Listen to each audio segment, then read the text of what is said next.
ልጅቷ የጠየቀችክን ነበር የሚለው እና ከመጽሐፍ ቅዱስ ላይ አይደለም አለች።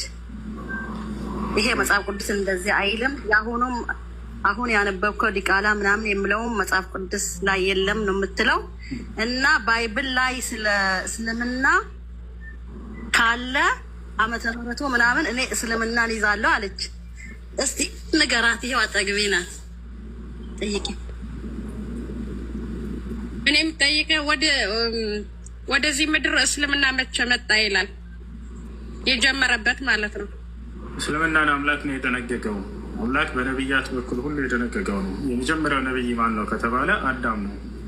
ነቢዩ ሙሐመድ ሰለላሁ ዐለይሂ ወሰለም ሀል ካነ አደም ነቢይ ሲባሉ ነዓም ካነ ነቢየን ሙከለማ አሉ። አዎ አዳም ነቢይ ነው ብለው ተናግረዋል። ስለዚህ የመጀመሪያው አምላክ ያዘዘው ሙስሊም እንደሆነ አዳም ነው። ከአዳም ጀምሮ እስከ ነቢዩ ሙሐመድ ሰለላሁ ዐለይሂ ወሰለም እስከ መጨረሻው ዘመን ነቢይ ድረስ ሃይማኖት ነቢያቶች ሁሉ እስልምናን የሰለሙ ነው። ጎጉል ላይ ሰርች ሳረገው እስልምና ወደዚህ ምድር የመጣበት ፈርስት ሪሊጅን ሆይን ስታርት ካልከው በ1500 ምናምን ክፍለ ዘመን ነው የሚለው። እና ጎግል ማስረጃ አይሆንም ማለት ነው። በጎግል ነው የሚለው።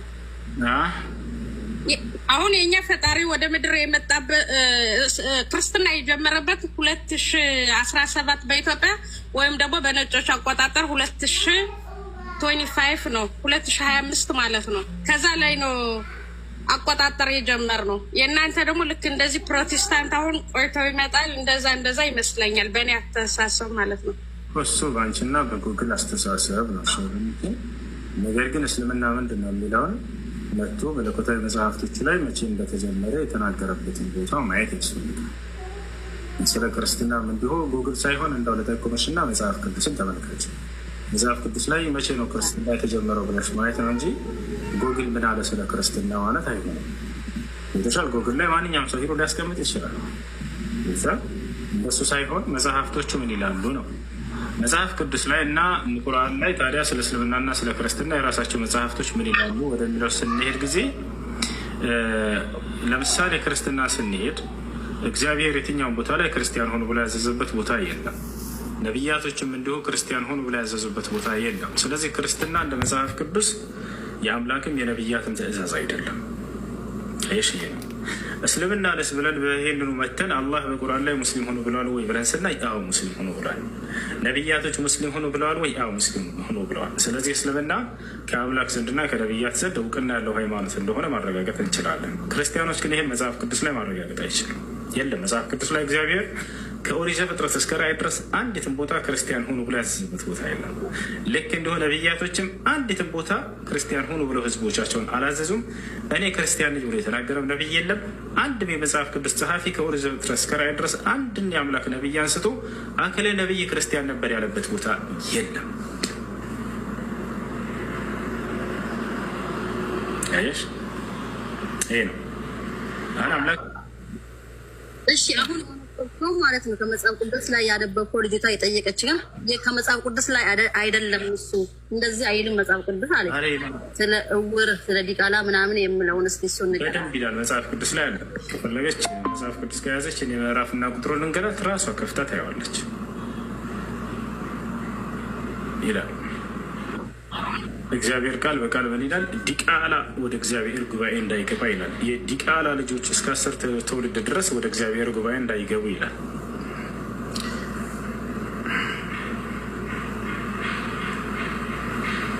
ላሳይ ምዕራፍና ቁጥር ልስጥሽ ታየዋለሽ። መጽሐፍ ቅዱስ እኮ አሁን ብዙ ሰው የጻፈው አለ ነው። ያንቺ ጋዥ አንዳንዱ ሰው የጻፈው ይሆናል እንደዛ። ሁሉም ላይ ነው ያለው እንጂ የኛ ፈጣሪ ነው የሚያየው። እንደዛ ነበር መሆን ያለበት። ነገር ግን ወሊላሰፍ በጣም በሚያሳዝን ሁኔታ ዲቃላዎችን ወደ ጉባኤ እንዳይገቡ ብሎ ከልክሏቸዋል። እንግዲህ በደንብ አስተውሉ እስኪ። ዲቃላ ማለት ምንድን ነው? ያለ ሕግ ወይንም ደግሞ በዝሙት የተወለደ ሕፃን ልጅ ማለት ነው። ይህ ልጅ ላይ አምላክ የሚፈርደው በምን አይነት ህሊና ነው? መፈረድ ካለበት ማን ላይ ነው የሚፈረደው? ኃጢአቱን ያደረጉ ሰዎች ላይ ነው አይደለም? እነሱ ላይ ቢፈርድሽ ችግር የለው፣ ኃጢአቱን አድርገዋልና። ልጁ ላይ ምን አይነት ፍርድ ነው የሚፈረደው ከአምላክ ዘንድ? እኛ ጋር ዲቃላ ስለሆነ ልጁ እንዳያሰግድ ከአምላክ ፊት እንዳይበራ ተብሎ ሂሳብ የለም። ስለ አባቱና ስለ እናቱ ኃጢአት አያገባውም፣ አይጠይቃትም። መሪ መሆን ይችላል። ከሙስሊሞች ፊት ቁሙ ይራቸዋል። ወላ ተዚሩ ዋዚረቱን ወዝራ ይላል አምላካችን አላህ። ማንም ነፍስ በሌላ ነፍስ ኃጢአት አትያዝም ይላል፣ አትጠይቅም። ኩሉ ነፍስን ቢማ ከሰበት ረሂና ይላል። ሁሉም ነፍስ በራሷ በሰራቸው ኃጢአት ትያዛለች እንጂ በሌላ ሰው አትያዝም ይላል። ኢን አሕሰንቱም አሕሰንቱም ሊአንፉሲኩም ወኢን አስአቱም ፈለሃ ይላል። መልካምን ብትሰሩ ለራሳችሁ ነፍስ ነው ያን መልካም የሰራችሁት። ወኢን አስአቱም ፈለሃ፣ ክፉንም ብትሰሩ ክፉ በራሳችሁ ላይ ብቻ ነው ይላል። ለሃ ማከሰበት ወዐለይሃ መክተሰበት ይላል። ማንም ነፍስ የሰራቸው መልካም ለራሷ አለላት፣ የሰራቸውም ኃጢአት በራሷ ላይ ብቻ አለባት ይላል። በሌላ ሰው ላይ አያልፍም። ስለዚህ አንድ ህፃን ልጅ በዝሙት የተወለደ ህፃን ልጅ ዲቃላ ተብሎ ይሄ ልጅ እርሱ መሪ ሊሆን አይችልም ማለት ይሄ የአምላክ ፍርድ አይደለም በፍጹም። እኔ ማውቀው የእኛ አምላክ እንደዛ አይልም። ፍቅርን ለእኛ ሲል ብዙ ፍቅር አሳይቷል። እንደዚህ ብሎ የሚፈርድ አይመስለኝም በእኔ ማለት ነው። እንግዲህ መጽሐፍ ቅዱስ አንቺ ያለሽ ቤትሽ ውስጥ መጽሐፍ ቅዱስ ደግሞ አልኩ እኮ ብዙ ሰው የሚጽፈው እኮ ነው። ብዙ ሰው ይጽፋልሽ። አንቺ ግን ቤትሽ አለሽ ወይ? እኔ አላነብም እንጂ አለኝ። በቃ ካለ ምን ታደርጊያለሽ መሰለሽ? እኔ ቁጥሩና ምዕራፍና ቁጥሩን ላሳይሽ። አንቺ እሱን ይዘሽ ራስሽ መጽሐፍ ላይ እየው። በአላህ ስም እላለሁ ራሱን ታገኘዋለሽ፣ ምንም ሳይጨመር ሳይቀነስ። እሺ ሌላ ደግሞ እሱ ምን እንዳለ ታውቃለህ? አራት የሚያገቡት ማለት ነው ሙስሊሞች አራት ሲያገቡ ይሄ ዝሙት ነው የሚባለው አለ። ዝሙት አይባልም፣ በኒካ ነው የሚያገቡት። በሐላል በኩል ነው የሚያገቡት። ዝሙት እንደዚህ አይባልም፣ ያለ ኒካ የሚገባ ነው ዝሙት የሚባለው። እና በመጽሐፍ ቅዱሳቸው ላይም ማን እንደሆነ እኔ እንጃ፣ ግን አራት ምናምን ያገባ አለ ይባላል። አራት እነሱ ግን መጽሐፍ ቅዱስ ላይ አራት አይደለም 1000 ነው ያለው። 700 ሚስቶች ያገባ ሰው አለ። 700 ሚስቶች እና 300 ቁባቶች በአጠቃላይ 1000 ያገባል የእግዚአብሔር ሰው ሰለሞን። ሰያት ይሄንን ማየት ትፈልጋለች። እና አራት ሲያገቡ በኒካ የሚገባ ዝሙት አይባልም አይደል? ያ አይደለም። ዝሙት ማለት ያለ ኒካ ያለ አምላክ ፍቃድ ግብረ ስጋ ግንኙነት ማድረግ ማለት ነው። ይህን ግን ዝሙትን የመቃወም ሞራል የለውም ከክርስትና ከይቅርታ ጋር ማለት ነው። ለምን እንደሆነ ታውቃላችሁ? የአምላክ ታላላቅ ሰዎች የሚባሉ አምላክ የሚያናግራቸው እነ አብርሃም እነ ሙሴ ሁላ እንዳለ ከአንድ በላይ ሚስቶች ነበሯቸው። ከአንድ በላይ ማግባት ዝሙት ነው ካሉ እሰየው፣ አብርሃም ዝሙተኛ ነው ሊሉን ነው። ገብቷቸዋል። አብርሃምን ደፍረህ ዝሙተኛ ነው ማለት ይችላል። እነ ዳዊትን ዝሙተኛ ነው ማለት ይችላል። እነ ሙሴን ዝሙተኛ ነው ማለት ይችላል። እነ ያዕቆብ ዝሙተኛ ናቸው ማለት ይችላል። እነዚህ ሁሉ እንዳለ ከአንድ በላይ አግብተዋል። ገብቷቸዋል አይደል? ያ ሲቀጥል እግዚአብሔር አንዲትም ቦታ ላይ ለምን ከአንድ በላይ ያገባችሁ ብሎ የወቀሰባቸው ቦታ የለም። ኃጢአት ቢሆን ዝም ይላቸዋል? በፍጹም አይላቸውም። ስንት ኃጢአትን እየወቀሰ እግዚአብሔር እየተናገረ እነዚህን ሁሉ ጻድቅ ሰዎች ይህን ኃጢአት ግን አልተናገራቸውም። አስቡት፣ ዝሙት ታላቅ ወንጀል ሆኖ ሳለ ማለት ነው። ዝም ብሏቸዋል? ነገር ግን ዝሙት ስላልሆነ ያን ነገር ጸጥ ብሏቸዋል። ያ እሺ፣ ጭራሽ እንዳውም ብፈልግ እጨምርልሃለሁ ከዚህ በላይ ሚስት እያለ ያናግራቸው ነበር። ጭራሽ እንዳውም እግዚአብሔር ከአንድ በላይ ቢያገባ ሰውዬ 2 ሚስት ቢኖሩት እንዴት አድርገው 2 ሚስቶችን ማስተዳደር እንዳለበት ሕግና ስርዓት አውጥቷል። ሕግና ስርዓት የሚወጣው ላልተፈቀደ ነገር ሳይሆን ለተፈቀደ ነገር ነው። ያልተፈቀደ ነገር ይሄን ነገር ከመሰረቱ ሕግና ስርዓት አያወጣም። እንዲህ አድርጎ ብሎ አንድ ሰው 2 ሚስት ቢኖሩት ይላል እግዚአብሔር። ከዛ ዝሙት ነው ሊል መስሏቸው አይደለም። አንድ ሰው 2 ሚስት ቢኖሩት እንዴት አድርጎ 2 ሚስቶችን ማስተዳደር እንዳለበት ሕግና ስርዓት አለው አስቀምጦ። እሺ እና ሌላ ደግሞ ኢየሱስ ራሱ ነው እግዚአብሔር። በምንድን ነው ኢየሱስ ራሱ ነው እግዚአብሔር ወርዶ እንትን ያለ እንጂ ሌላ እግዚአብሔር የለም። ኢየሱስ ራሱ ነው እግዚአብሔር አለች። ኢየሱስ ክርስቶስ አንዲትም ቦታ ላይ እኔ እግዚአብሔር ነኝ ብሎ አልተናገረም። ይልቁንስ እንዳውም ከእግዚአብሔር የሰማውን የሚናገር ሰው እንደሆነ ነው የተናገረው። ዮሐንስ ወንጌል ምዕራፍ 8 ቁጥር 40 ላይ ኢየሱስ ክርስቶስ ምን አለ? ከእግዚአብሔር የሰማሁትን እውነት የምነግራችሁ ሰው ነኝ አለ። ሰው ነኝ። ስራው ምንድን ነው? ከእግዚአብሔር ሰምቶ የሚናገር እያችሁ። እሱ እግዚአብሔር ቢሆን ኖሮ እኔ እግዚአብሔር ነኝ ራሴ የምነግራችሁ ይል ነበር። ከእግዚአብሔር ሰምቼ የምነግራችሁ ሰው ነኝ አለ።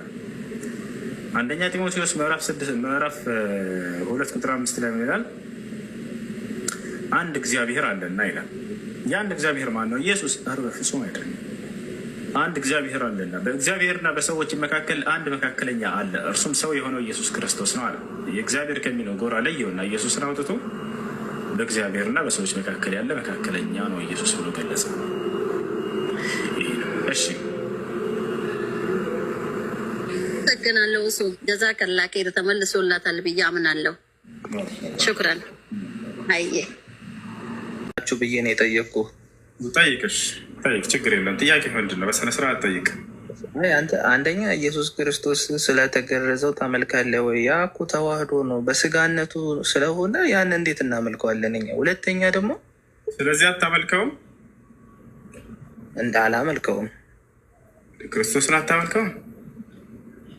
ኢየሱስ ክርስቶስንማ አመልከዋለሁ፣ ግን ያ ስለተገረዘው ይሄ እኮ የማይጠየቅ ጥያቄ ነው። አንተ የተማርክ ስለሆነ እንደዚህ አይነት ጥያቄ ማንሳት አችልም። ቃልም ስጋ ሆነ ይላል አይደለ? ከስጋው መካከል ደግሞ የሆነ ቆርጠህ የምትጥለው የለም፣ ሁሉም ቃል ነው አይደለ? ያ ስጋ የሆነልህ። ስለዚህ እሱንም ያጠቃልላል። ግልጽ ጥያቄ እኮ ነው። አምላክ ነው እስካልከኝ ድረስ ሌላውም የምትለየው ነገር እኮ አይደለም። የተቆረጠ መለካል ወይ? ግልጽ ጥያቄ ነው። አንተ ያንን አላመልከውም አልክ።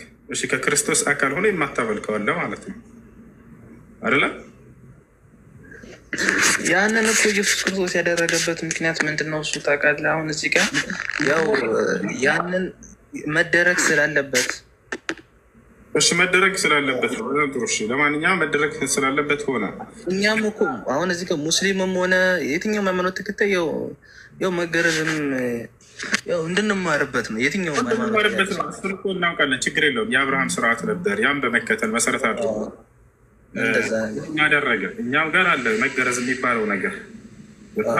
ግን ያን ታመልከዋለህ ወይ ነው? አንተ ክርስቶስ የክርስቶስ የስጋው አካል ነው እና ያበልቱ አመልከዋለሁ። ብልትን ታመልከዋለህ በሚገባ። እሺ አንተ ያይቃለ። እሺ ግን አድርጓል። ያደረግ ጊዜ ኢየሱስ ክርስቶስ አድርጓል። ምን አልከኝ? አብሮ አድርጓል። ክርስቶስ ሲያርግ በዚያው ብልቱ የተቆረጠ ነበረ። ያው በስጋነቱ የሆነ ነገር ስለሆነ ያው እሱ የሚበሰብስ ነገር ነው። የአምላክ ስጋ በመለኮትነቱ ሳይሆን በስጋነቱ ስጋ የአምላክ ስጋ ይበሰብሳል። የክርስቶስ ስጋ እንደ ሌላው ሰው ስጋ አይደለም አለ። የኛ ይበሰብሳል። ከማርያም የወሰደው ስጋ ስለሆነ በሰውነቱ ያው ይበሰብሳል። አለቀ በቃ። ስለዚህ በለቱ መለኮት እኮ የሚታይ ነገር አይደለም። ያ የለበሰው ስጋ ነው እንጂ አንተ ይህንን እኮ ግልጽ እኮ ነው ብራዘር። ወተት ነጭ ነው ማለት የአጉል ክርክር እኮ ነው የምንከራከረው። እሺ ጥያቄ ካለ ጠይቅ። እኔ እንደውም አንተ እንድጠይቀኝ ነው ፈልገው። እሺ እንደሱ ከሆነ በጣም ጥሩ። ስንት አምላክ ነው ያለው የምታመልከው? አንድ አምላክ። ያ አንድ አምላክ በድንግል ማርያም ማህፀን ውስጥ ተጸንሷል አይደለ? እግዚአብሔር ወልዳው። እሺ የአንድ አምላክ ከዚያ ከአንድ አምላክ ውጭ የለም፣ ሌላ አምላክ የለም። የአንድ አምላክ ተጸንሷል። ተስማማን በዚህ? ያልተጸነሰ አምላክ አለ የለም? እንደዛ የሚባል ነገር የለም ሲጀመር። እሺ ያልተጸነሰ አምላክ የለም አይደለ? አምላክ ተጸንሷል በሚገባ። ያልተጸነሰ አምላክ የለም ብሎናል። በጣም ጥሩ። አብ አምላክ ነው አይደለም? ነው። ተጸንሷል አልተጸነሰም? ይህ ግልጽ ነው። አንተም ታውቀዋለህ። መልስልኝ። አንተን አልተጸነሰም አይደለ? አብ ስለዚህ ያልተጸነሰ አምላክ አለ ማለት ነው። ጌታ ሰው ታዲያ ምን የግልጽ እኮ ነው። የተጸነሰ አምላክ አለ፣ ያልተጸነሰ አምላክ ማለት ነው። እሺ መንፈስ ቅዱስም አልተጸነሰም አይደለ? ግልጽ ነው። በጣም ጥሩ። እሺ ከሶስቱ አካል አንደኛውን ብቻ ለይቼ እሱ ብቻ ነው አምላክ ማለት ትችላለህ? ለምሳሌ ኢየሱስ ክርስቶስ ብቻ አይቻልም አይደለ? የግዴታ ሶስት መደጋገፍ አለባቸው። ካልሆነ ብቻውን አንዱን ነጥዬ አምላክ ነው ማለት ነው። እግዚአብሔር አንድ አምላክ ነው። እሺ ነገር ግን የተባለ አለ። አብ ለምሳሌ ብቻህን አምላክ ነህ ተብሏል። እሱ ተሳስተህ ብቻህን አምላክ ነህ ተብሏል። አብ ብቻውን አንዱን ብቻውን አምላክ ነው ብለኸኛል። ነገር ግን ያው መጽሐፍ ቅዱስ ዮሐንስ ወንጌል ምዕራፍ 17 ቁጥር 3 አብ ብቻህን አምላክ ነህ ብሎታል ኢየሱስ ክርስቶስ ራሱ። መንፈስ ቅዱስና ያን የተናገረው እኛ ሰዎች እግዚአብሔር አብን እንድንቀበል እግዚአብሔር በሰውነቱ የተናገረው ነው። በመለኮትነቱ ሳይሆን በሰውነቱ የተናገረው ነው። በሰውነት የሚል የለም። ይህንን እኮ በቃ ስጋና መንፈስና ስጋ እንደተዋሃደ ታውቃለህ። ተዋህደ የሚል ቃል የለም መጽሐፍ ቅዱስ ላይ የለም። ግን አንተ ከማርያም እንደተወለደ ይናገራል አይደል? ማርያም መወለድ ሌላ ማርያም ተወልዷል ሌላ ምንድን ነው? ሌላ ያው እኮ ነው። ማርያም ሰው ነች አይደል? መለኮት ደግሞ ኢየሱስ ክርስቶስ ነው። አለቀ እኮ በቃ። ተዋህደ የሚለው ቃል የለም። ማትራዲያ እሷ የወለደችበት አንተ እዚህ ጋር እኮ የሆነ የትምህርት መጽሐፍ አይደለም። እዚህ ጋር ተጠንቅቀ ምናምን አስበበት ሳይሆን ይህ መለኮት የምትረዳው በተጻፈው ብቻ ሳይሆን ማርያም የወለደችው ስለዚህ ሰውንም መለኮትም ነው እያልከን ነው አንተ አይደለ? አብሶሉትሊ በሚገባ ተሳስተሃል። ሉቃስ ወንጌል ምዕራፍ 31 ላይ መልአኩ ገብርኤል መጥቶ ሲነግራት ጊዜ እነሆ ትጸንሻለሽ ሰውና መለኮትንም ትወልጃለሽ ሳይሆን ያላት ወንድ ልጅን ትወልጃለሽ ነው ያላት። ስሙንም ኢየሱስ ትይዋለሽ። ስለዚህ ወንድ ልጅ እንጂ ወለደችው መለኮትን በፍጹም አልወለደችም ማለት። መንፈስ ቅዱስ ያድርብሻል አላለም? ምን ችግር አለው? መንፈስ ቅዱስ ያድርብሻል። አሁን ጥያቄው ምን በቃ ነገርኩ። መንፈስ ቅዱስ ማለት እኮ መለኮት ማለት ነው። እሱም ጸንሰዋለች ተወልዷል። መንፈስ ቅዱስ በጣም ጥሩሽ። ምን ጥያቄ አለ ታዲያ? መንፈስ ቅዱስም ተወልዷል። መንፈስ ቅዱስ ማለት እኮ ያው አብ ወልድ ማለት ነው። ወልድ ማለት አብ ማለት ነው። እኔና አብ አንድ ነን ይል የለም የመጽሐፍ ቅዱስ። መንፈስ ቅዱስ ተወልዷል። መንፈስ ቅዱስ ማለት ወልድ ማለት ነው አይደለም? መንፈስ ቅዱስ ወልድ ማለት ነው ካለ መንፈስ ቅዱስ ተሰቅሏል መስቀል ላይ። አሁን ትለያቸዋለህ። እነሱ እኮ አንድ የሆኑበት መንገድ አለ አይደል?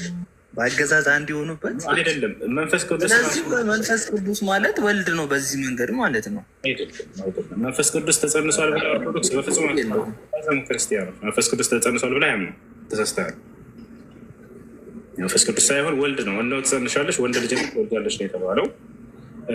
መንፈስ ቅዱስ ማለት ደግሞ እግዚአብሔር ወልድ ማለት ነው። እግዚአብሔር ወልድ ማለት ደግሞ እግዚአብሔር አብ ማለት ነው።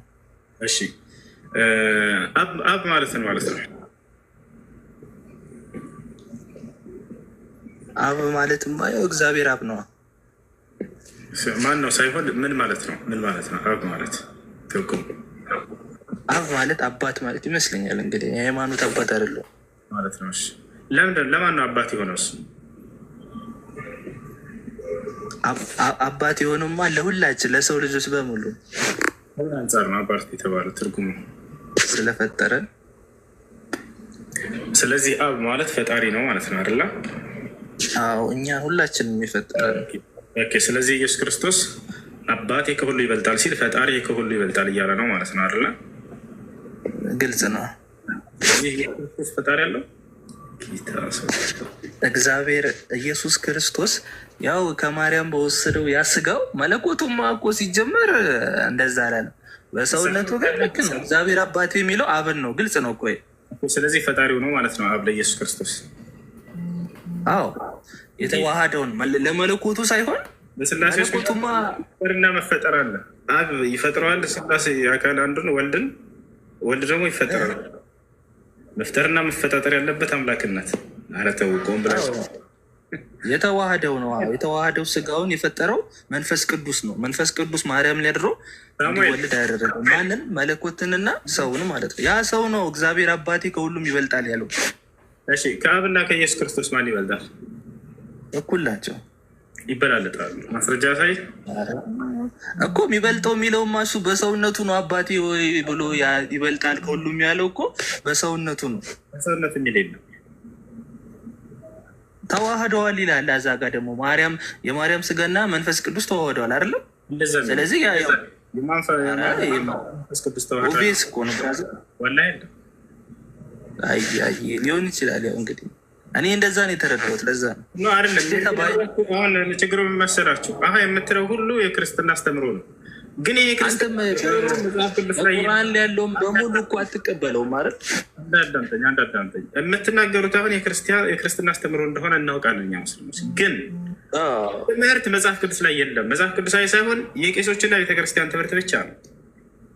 አንተ ቁርአን የሚለውን ሁሉ ትቀበላለህ? ቶ በቃ ይደብራል። ደግሞ ታስወጣኛለህ ወንድም፣ በቃ ይብራብን። ሌላ ሰው ደግሞ ይከራከር። ሳሙኤል እና የኢየሱስ ክርስቶስ ሞት እንዴት ይታያል ማለት ላይ የሚያውቁ ሰዎች ከነገሩኝ አንጻር ሰው ሌላ ሰው መስሎ ላይ እንደሞተ ማለት ላይ ኢየሱስ ራሱ ሳይሆን አመሳስሎ እንደሞተ እና ኢቨን ቀኑንም ሲቆጠር ላይ 3 ቀን እንዳልሞላው አስረድታኛለች ጓደኛዬ። ግን ላይክ ሞር ኦፍ ላይክ እኔ መረዳት የሚፈልገው በእናንተ ምን እሱ እንዴት ይታያል። ሁለተኛ ደግሞ ያ ኢየሱስ ስለ ነቢዩ መሐመድ የተናገረው ነገር አለ የሚባል ነገር ስለሰማ ስለማቅ ነቢዩ መሐመድ ስለ ኢየሱስ የተናገሩት ነው ነው። አይ መሐመድ ስለ ኢየሱስ ሳይሆን ኢየሱስ ስለ መሐመድ የተናገረው። ነቢዩ መሐመድ ስለ ኢየሱስ መሞት በእስልምና ላይ ያለው አመለካከት አስተምሮ ምንድን ነው? የመጀመሪያው እንግዲህ እንደ እስልምና መሲሁ ዒሳ ዓለይሂ ሰላም አልተገደለም፣ አልተሰቀለም። ቃል በቃል አላህ ስብሐነሁ ወተዓላ ምንም በሚያሻማ ሁኔታ ወማ ቀተሉሁ ወማ ሰለቡሁ ይላል። አልገደሉትም፣ አልሰቀሉትም። ታዲያ ምን ሆነ ከተባለ አምላክ አላህ ስብሐነሁ ወተዓላ ወረድ ብሎ እዛ ሲናገር ምን አለ? በል ረፈዐሁ ላሁ ኢለይህ፣ በእርግጥም በእውነትም እኔ ወደ እኔ አንስቼዋለሁ ብሎ አላህ ስብሐነሁ ወተዓላ ይናገራል። ጠላት አድኖታል፣ እሱን ለመግደል አሴሩበት። አላህ በቁርአን ላይ ሲናገር ወመከሩ ወመከረ አላህ ወላሁ ኸይሩል ማኪሪን አለ። ተንኮልን ሰሩበት፣ ተነሰሱበት ይቻላልና እኔም አምላክ አላህ ስብሐነሁ ወተዓላ ያንን ተንኮልንና ሴራውን አከሸፍኩባቸዋል። ወላሁ ኸይሩል ማኪሪን ቃል አላህ ያ ዒሳ አንተ ዒሳ ሆይ አለ ኢኒ ሙተወፊከ እኔ አንተን ልወስደው ወራፊዑከ ኢለየ ወደ እኔም ላነሳህ ነው አለ ወሙጠሂሩከ ሚነ ለዚነ ከፈሩ ከእነዚያ ከካዱትም ላነጻ ነው ላድነህ ነው አለ። አምላክ አላህ ስብሐነሁ ወተዓላ አድነኝ ይወሳል። ይህንን አድነኝ የሚለውን ጥያቄ ጠይቋል ወይ? እንደ መጽሐፋቸው እንደ መጽሐፍ ቅዱስ ራሱ ጠይቋል። ዮሐንስ ወንጌል ምዕራፍ 12 ቁጥር 27 ላይ አባት ሆይ ከዚህ ሰዓት አድነኝ ብሎ ለምኖታል። አላህ ቃል በቃል በቁርአን ላይ አዳንኩትም እያለ ይናገራል። ከታቸው እና መሲሁ ድኗል። ለእነዚያ ወንበዴዎች አሳልፎ አልሰጠውም፣ በፍጹም ለምኖታል። ተመልከቱ፣ ነቢዩ ሙሐመድ ሰለላሁ ዐለይሂ ወሰለም ምን አሉ? ማ ሚን ነቢይን ኢላ ወለሁ ደዕወቱን ሙስተጃባ አሉ። ማንም ነቢይ የለም ተቀባይነት ያለው የጸሎት የዱዓ እድል ቢኖረው እንጂ አሉ። ሁሉም ነቢይ አድርጎ ሄዷል፣ እኔ ስቀር አሉ። የእኔን ግን የትንሣኤ ቀን ለትውልዶቼ ምልጃ ትሆንልኝ ዘንድ አቆይቻታለሁኝ አሉ። መሲሁ ምን ነበር የለመነው ነገር ተብሎ ሲታይ እንዲድን ነበር የለመነው። በዚያች በተሰጠችው እድል እንዲድን ለምኖታል። አምላክ አላህ ሱብሓነሁ ወተዓላ አላዋረደውም፣ አላሳፈረውም። ጸሎቱን ተቀበለው፣ አዳነው፣ አነሳው ወደ እርሱ። የት ይገኛል ታዲያ ከተባለ በሁለተኛው ሰማይ ላይ ይገኛል። ማን አረጋገጠ እዛ እንዳለ ከተባለ ነቢዩ ሙሐመድ ሰለላሁ ዐለይሂ ወሰለም ቀጥታ ሄደው አይተውታል። ነቢያችን ሰለላሁ ዐለይሂ ወሰለም የሶላትን ትእዛዝ ዛሬ የምንሰግደውን ሶላት ከአምላክ ዘንድ ነው ሄደው የተቀበሉት፣ ከአላህ ዘንድ 7 ሰማያት አድርገዋል። አንደኛው ሰማይ ላይ ሁለተኛው ሰማይ ላይ ይሄዱ እያለ ቃል በቃል ሲናገሩ ምን አለ? ሶሒህ ሙስሊም 162 ላይ ማስረጃን ታገኝታላችሁ። ሶሒህ የሆነ ሐዲስ ነው። ቃል ነቢ ሰለላሁ ዐለይሂ ወሰለም ኢጠለዕቱ ፊ ሰማኢ ሳኒያ ፈረአይቱ ዒሳ ዐለይሂ ሰላም አሉ። ወደ ሁለተኛው ሰማይ ላይ ባረግኩኝም ጊዜ የማርያም ልጅ መሲሁን አገኘሁት አሉ። ያው ምን ተባባሉ? ያወሩት ወሬ አለ ወይ ከተባለ አዎ አለ። ቃል ነቢ ሰለላሁ ዐለይሂ ወሰለም ቀጥለው ምን አሉ? ፈረሐበ ቢ አሉ፣ ተቀበለኝም አቀባበል አደረገልኝ አሉ። ወሰለመ ዐለይ ሰላምታንም አቀረበልኝ አሉ። የነቢያት ሰላምታ ምንድን ነው? አሰላሙ ዐለይኩም ወረሕመቱላሂ ወበረካቱ የሚለው ነው። የአላህ ሰላም እዝነት በረከት በአንተ ላይ ይስፈን አላቸው። ነቢ ሰለላሁ ዐለይሂ ወሰለም ያን መለሱለት። ወደዓሊ ብልኸይር አሉ። ቀጥለው ከአምላኬም ዘንድ እየሄድኩኝ ስለሆነ መልካም ነገር እንዲገጥመኝ ከአምላኬ ዘንድ ጸሎት አደረገልኝ ለመነልኝም አሉ። ያው ከዚያ በኋላ ነቢያችን ሰለላሁ ዐለይሂ ወሰለም ምን አሉ? ምን ብሎ እንደተቀበላቸው ሲገልጹ ፈቃለ ሊ እንዲህም ብሎ ተቀበለኝ አሉ። መርሐበን ቢልአኽ ሳሊሕ ወነቢይ ሳሊሕ፣ መልካሙ ወንድማችን መልካሙ ነቢይ እንኳን ወደ ሰማይ ዓለም መጣ ብሎ ተቀበላቸው። ያሰላም እንዴት አወቃቸው? እኔ በጣም የደነቀኝ ነገር ይሄ ነው። ከዚያ በፊት አይቷቸውን ወይ በገጽታ አላያቸውም። ታዲያ እንዴት ሊያውቃቸው ቻለ? መሲሁ ለምን አልጠየቀም? ይሄ ማን ነው ብሎ ይጠይቃል እኮ የማያውቀውን አካል አይደለ? መጠየቅ አላስፈለጋቸውም ነቢያቶች እርሳቸውን ባያቸው ጊዜ። ለምን? ምክንያቱም ነቢይ የተባለ ሁሉ የእርሳቸውን ገጽታ ያውቃልና። ማንም ነቢይ የለም የነቢይ ሙሐመድ ሰለላሁ ዐለይሂ ወሰለምን ገጽታ የሚያውቅ ቢሆን እንጂ። ያ ጀማዓ ለዚህ ማስረጃ አለህ ወይ? አዎ። የቁሉ ላሁ ስብሓነሁ ወተዓላ አለዚነ አተይናሁም ልኪታበ ያዕሪፉነሁ ከማ ያዕሪፉነ አብናአሁም። ሙሐመድ ሆይ እነዚያ ከአንተ በፊት መጽሐፍቶችን የሰጠኋቸው የራሳቸውን ልጅ እንደሚያውቁ አንተን ያውቁሃል አለ። ሱብሓነሁ። የራሳቸውን አንድ ሰው የራሱን ልጅ እንደማይሰጥ ሁሉ የራሱን ልጅ በደንብ አድርጎ እንደሚያውቀው ሁሉ አንተንም ከዚያ በላይ ነው የሚያውቁህ አላቸው። ያዕሪፉነሁ ከማ ያዕሪፉነ አብናአሁም። ሙሉ ገጽታቸው ሁሉ ተገልጾላቸዋል። ታቸዋል። ለዚህም ነው መዲና ላይ የነበሩ እውነተኛ ይሁዲዎች የመጨረሻው ዘመን ነቢይ ይመጣልናል ብለው ሲጠባበቁ የነበሩ ልክ ነቢ ሰለላሁ ዐለይሂ ወሰለም ከመካ ወደ መዲና ተሳደው በመጡ ጊዜ ወዲያው እንዳያቸው ነው በገጽታ ያወቋቸው። ወላሂ ወዲያው እንዳያቸው። አብዱላህ ብኑ ሰላም ታላቁ የይሁዲዎች ሊቅ ነበር። መዲና ላይ ወደ እርሳቸው የመጨረሻ ዘመን ነቢይ ተሳዷል የሚል ወሬ ሰማና ወደ ቤታቸው ቀጥታ ሄደ። ወዲያው እንዳየ ወዲያው ነው ያዘከረው። ይሄ ነው ቃል የተገባህልን የመጨረሻው ዘመን ነቢይ አንተ ራስህ ነህ ያለው። የአይሁዶች ሊቅ ነው ያ ጀማዓ። ሁሉም አይሁዶች አዋቂያቸው ማን ነው ቢባሉ በዚያ ሰዓት ይህን ሰው ነው አብዱላህ ብኑ ሰላም ነው የሚሉት። በዚህም ጊዜ ነቢያችን ሰለላሁ ዐለይሂ ወሰለም ጋር መጣና ሀዘል ወጅህ ለይሰ ቢወጅህ ከዛብ አለ። በአንተ ላይ የማየው ፊት የውሸታም ሰው ፊት አይደለም፣ በእውነተኛ ቃል የተገባኸው ነቢይ አንተ ራስህ ነህ አለ። ወዲያው እስልምና ተቀበለ፣ ሻሃዳ ያዘ። ነቢያችን ሰለላሁ ዐለይሂ ወሰለም ቆይ እንዳትሄድ አሉት። እንዳትሄድ አሉት ነቢያችን ሰለላሁ ዐለይሂ ወሰለም። ከዚያ በኋላ ምን ሆነ? ከዚያ በኋላ ያ መዓሽረ የሁድ ተዓሉ አሏቸው። መዲና ላይ የነበሩ አይሁዲዎችን እንዳለ ጠሯቸው። ምን አሏቸው? ነቢ ሰለላሁ ዐለይሂ ወሰለም አብዱላህ ብን ሰላምን ቤት ተደበቀ አሉት። ቤት ተደበቀ። አይሁዶች እንዳለ ተጠሩ። ሙሐመድ ከኛ ደግሞ ዛሬ ምን ፈልጎ ነው ብለው በቤታቸው መጡ። ሁላቸው በር ላይ ቆሙ። ነቢ ሰለላሁ ዐለይሂ ወሰለም ከፊታቸው ቆሙና ማ አብዱላህ ብን ሰላም ፊኩም አላቸው። አብዱላህ ብን ሰላም በመካከላቸው ያለው ደረጃ ምንድን ነው? ስለ እርሱ ምን ትላላቸው? ምንድን ነው አቋማቸው አሏቸው። አይሁዶች በአንድ ድምፅ ምን አሉ? ዓሊሙና ወብኑ ዓሊሚና ሐብሩና ወብኑ ሐብሪና አሉ።